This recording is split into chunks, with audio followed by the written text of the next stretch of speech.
Trabalho em equipe. O futebol é um esporte coletivo.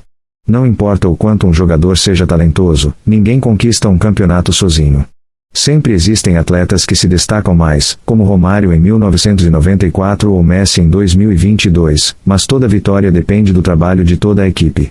Na caminhada cristã acontece a mesma coisa. A salvação é individual, mas a vida com Deus não foi feita para ser vivida sozinho.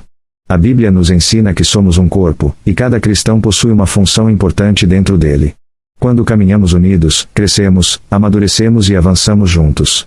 Da mesma forma que, no futebol, o erro de um jogador pode afetar toda a equipe, na vida cristã nossas atitudes também impactam aqueles que estão ao nosso redor.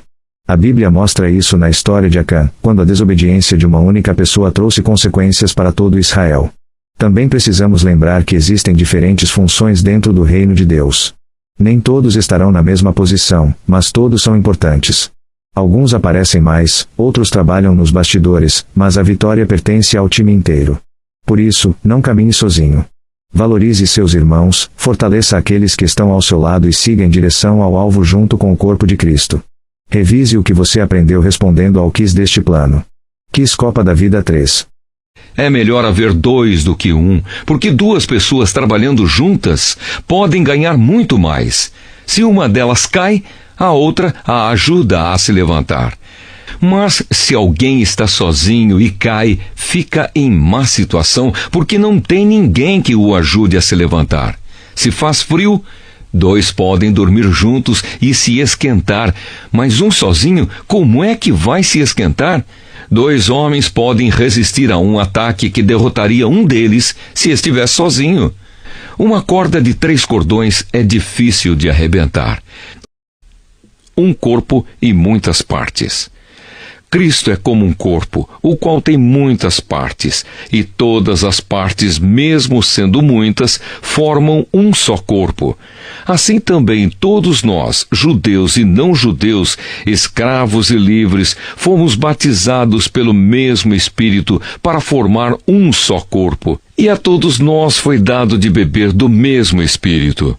Pois o corpo não é feito de uma só parte, mas de muitas. Se o pé disser, já que não sou mão, não sou do corpo, nem por isso deixa de ser do corpo.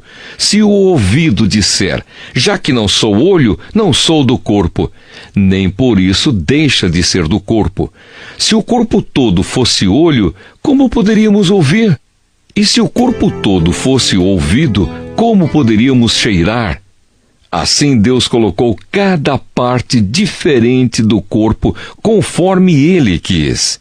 Se o corpo todo fosse uma parte só, não existiria corpo. De fato, existem muitas partes, mas um só corpo. Portanto, o olho não pode dizer para a mão, eu não preciso de você. E a cabeça não pode dizer para os pés, não preciso de vocês. O fato é que as partes do corpo que parecem ser as mais fracas são as mais necessárias, e aquelas que achamos menos honrosas são as que tratamos com mais honra. E as partes que parecem ser feias recebem um cuidado especial que as outras mais bonitas não precisam. Foi assim que Deus fez o corpo, dando mais honra às partes menos honrosas. Desse modo, não existe divisão no corpo, mas todas as suas partes têm o mesmo interesse umas pelas outras.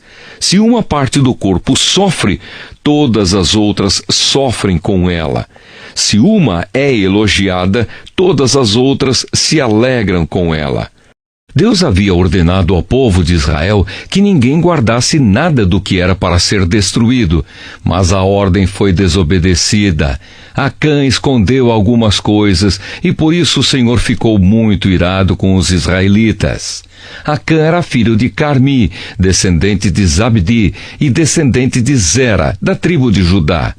Josué enviou alguns homens da cidade de Jericó até Ai, cidade que fica a leste de Betel, perto de Bet-Avém. Ele mandou que fossem ver a terra. Eles foram e examinaram bem a cidade.